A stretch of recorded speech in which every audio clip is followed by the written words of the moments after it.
Reverend Sanders has become internationally known and recognized for his work in HIV.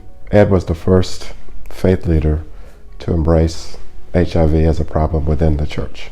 Since that time, he's advised 3 presidents, Clinton, Bush, Obama. He speaks at international conferences. He's called upon by world leaders to give advice about how to deal with this problem. So he's just become a phenomenal force in the fight against HIV. Billye's contributions to the betterment of our community are manifold. They're so layered, and I think not only was she a partner in a major law firm here in Nashville, but at the time she came through and was educated in the law, the American Bar Association has a statistic that said in 1980 she is one of the 0.2% who became a licensed woman attorney, also African American, but wait, there's more, practicing at levels and in areas that continue to be primarily the province of men, whether it is finance, mergers and acquisitions, municipal bonds. She has been part of that engine that makes this growth for Nashville the much touted it city, and for her to be able to do that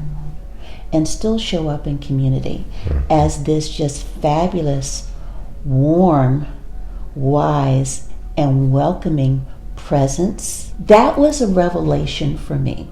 I think the 2 of them together make quite a formidable force. My understanding is if you think about Ed and his approach to being a faith leader, he understood and still understands and is determined to create a place where all can feel welcome. You come as you are, whether you're black, white, gay, straight, whatever.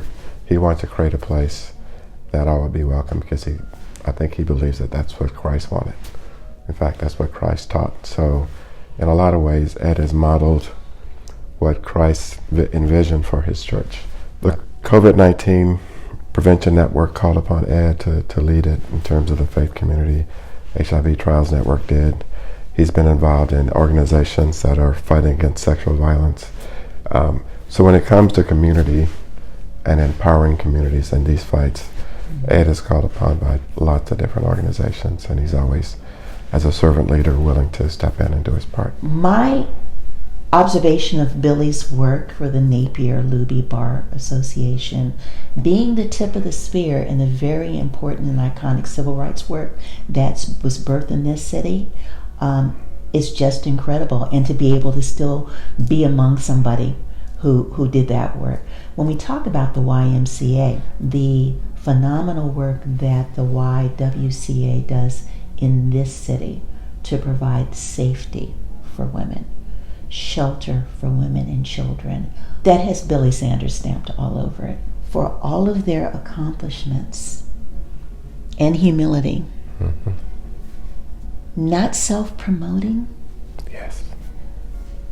To think about all that they have been through, because underneath every story that we have shared with you is obviously a very rough side.